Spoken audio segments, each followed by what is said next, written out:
Today's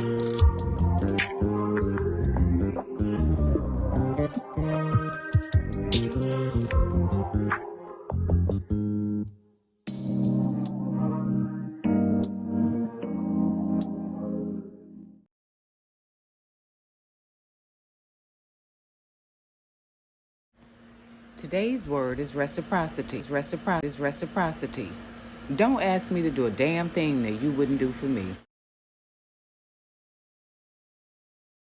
Well, finally, this Gucci-wearing false prophet, common thief, was charged with wire fraud and lying to the FBI in unrelated case.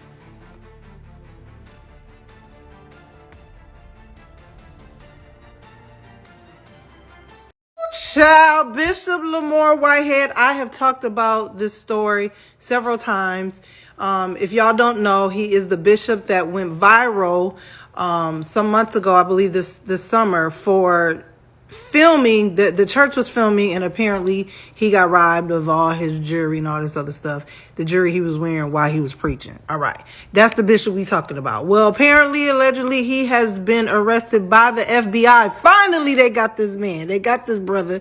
He is arrested, and let me tell y'all why. Child fraud, extortion, and false statements. Apparently, he's done several schemes, which I told y'all before, to receive funds from his victims, which is probably some of the church members and other people, of $90,000 he took from this lady of her retirement. He also took $500,000 from somebody else and then another $5,000 from somebody else.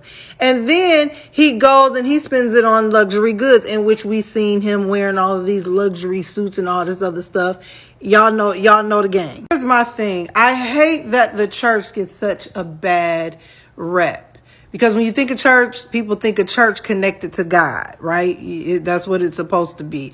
Church, good people connected to God. This is what it is supposed to appear, right? Y'all following me? Unfortunately, there are terrible people in the world that looks at being a pastor and being this leadership in a leadership role in church as a game and a scheme to come up on people and use people during their vulnerability.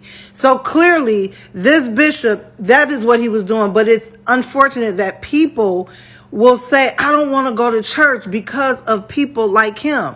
But this don't have nothing to do with God. What this Bishop Lamor Whitehead did has nothing to do with God. It has everything to do with him, the devil, and himself, and the love of money, and his lust for money. That's what it has to do with. It has nothing to do with God. He just decided to use the resources of God to come up and to be demonic. That's all it is. But in the most humble way possible, we all are flawed. Every leader, every pastor, anybody in a leadership role, they will be flawed in some type of way. Maybe not to this brother's capacity, but they will be flawed. And I think the misconception of us coming to church and being perfect people has to stop. We have to eliminate, and a lot of it be the church people. We put that out there like that. We really switching lanes. I don't know how that brother was sleeping at night knowing he was doing all that dirt to people and owing all them people money. Like, I would be waking up nervous as they hear the police.